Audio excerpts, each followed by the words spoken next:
నాకైతే ఈ రోజు మతిపోయింది అధ్యక్ష. ఎప్పుడు కూడా నేను ఊహించుకోవాలా పట్టించమని వ్యతిరేకిస్తారంటే నాకు అర్థం కావాలి. ఇప్పుడు కూడా డైజెస్ట్ చేసుకోలేకపోతున్నా.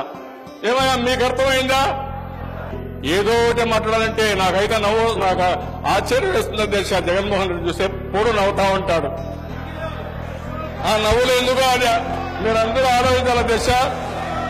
ఎప్పుడైనా ఒక వ్యక్తి ఎప్పుడు నవ్వుతాడంటే అలవాటు అయిపోయి నవ్వుతాడు, లేకపోతే ఎక్కిల నవ్వులు నవ్వుతారు, లేకపోతే ఏమీ తెలియనప్పుడు నవ్వుతారు. అందుకేనయా మళ్లీ చెప్తానండి పాఠాలు మీ అందరికీ పాఠాలు అర్థం కావాలి. అందుకనే చెప్తున్నా, గోదావరి పైన, గోదావరి ఎక్కడుందో సగం చూడలేదు, మీరు పోయి చూడాలి. గోదావరికి వెళ్ళాలి. మన పుష్పాల పోయింటే పుణ్యమైన వచ్చేది, కానీ అది కూడా మీరు పోయినట్టు కనపడలేదు నాకు. మీకేమైనా సబ్జెక్ట్ అర్థమైతే కాకపోతే చెప్పండి, బేసిస్ లేదు. ఇంకా ఒకసారి చెప్తా, 2 సార్లు చెప్తా, 3 సార్లు చెప్తా. అవసరమైతే ఒక క్లాసు పెట్టుకుందాం. బయట కావాలంటే ఒక అపోజిషన్ పార్టీని వదిలిపెట్టే సమస్య లేదు. మళ్లీ ఆ నియోజకవర్గాలు కూడా తెలుగుదేశం పార్టీ గెలవాలి కాబట్టి అక్కడ పనులు చేస్తాం.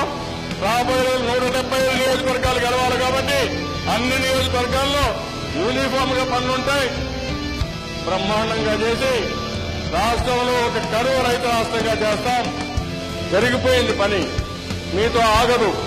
నీళ్లు వస్తాయి, మీతో ఆగదు. శ్రీశైలం నుంచి నీళ్లు పోతిరెడ్డిపాడు ద్వారా నీళ్లు పోతాయి. అంద్రేనివాకు నీళ్లు వస్తాయి, గాలేరు నగరికి వస్తాయి. పలమనేరు ఎమ్మెల్యే ఉన్నాడు, పలమనేరుకు నీళ్లు వస్తాయి. పుంగునూరుకు వస్తాయి. మదనపల్లి ఎమ్మెల్యే ఉన్నాడు, మదనపల్లికి వస్తాయి. మీ లీడర్ అపోజ్ చేసినా మీకు నీళ్లు వచ్చి తీరుతాయి. మీ లీడర్ అడ్డం పడితే పులివెందులకు నీళ్లు తీసుకెళ్తా, అడ్డంగా పడుకున్న నీళ్లు ఇస్తా. అంటే ఇష్టానుసారంగా ఏది పడితే అది మాట్లాడడం. చెవులో పూలు పెట్టుకున్నారు. ఏం చెప్తారంటే చెవులు పెట్టుకునే రోజు వస్తుంది. నువ్వు పెట్టుకోకపోతే ప్రజలు నీకు చెవులో పువ్వు పెట్టే రోజు వస్తుంది. ఆ విషయం నువ్వు గుర్తుపెట్టుకోవాలా, తప్పదు నీకు. రెయిన్ గన్ అని మాట్లాడాను. వాట్ ఈజ్ రెయిన్ గన్ అధ్యక్ష? మనుషులు కంటే తుపాకులు కాదు అధ్యక్ష, పంటలు కాపాడే గన్స్ అధ్యక్ష. అది కూడా అంటారు, నేను ఇది కూడా రెయిన్ గన్ పెట్టి పంటలు కూడా చంపుతున్నానంటాడు. అర్థం కాకపోతే నేర్చుకోండి అయ్యా, నేర్చుకోమని కోరుతున్నా. దండం మీద చెప్తున్నా, జగన్మోహన్ రెడ్డి అర్థం చేసుకో. నువ్వు